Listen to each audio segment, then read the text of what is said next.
This is called The Deserter. There must have been hundreds of guys like me, maybe thousands. Have you ever seen the figures on how many deserters there were in Canada?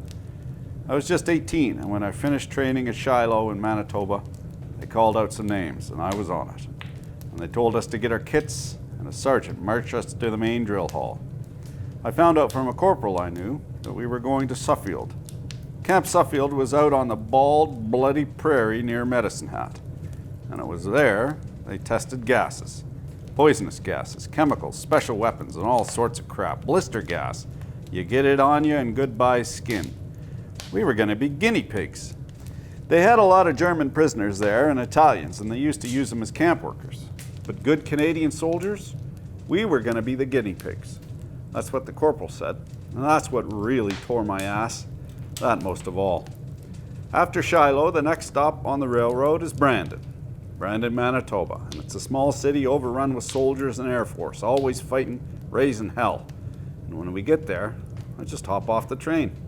It was just like getting off the streetcar at my own stop. I left my kit and rifle behind in a big pile of ties. And I go over the fence, and soon I'm downtown, and the train pulls out. The next morning I go back and I break down my rifle and stuff into my kit bag and I get out on the highway. There's darn little traffic going south, but an oil tanker picks me up and takes me down the road. After a while, he starts getting snoopy.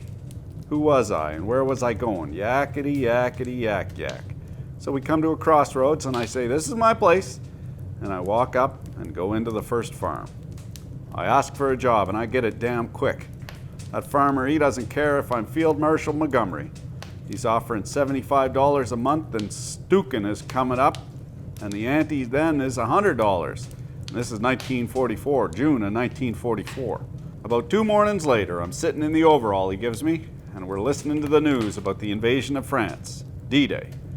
And I'm just as glad that I'm sitting in his kitchen table on a rainy morning and not mucking around on those beaches. I stayed with him until 6 months after the war, and he never asked any questions, and I never gave him no answers, and we got along just fine. If the Canadian Army wasn't going to treat me like a human being, then to hell with them. To bloody hell with them.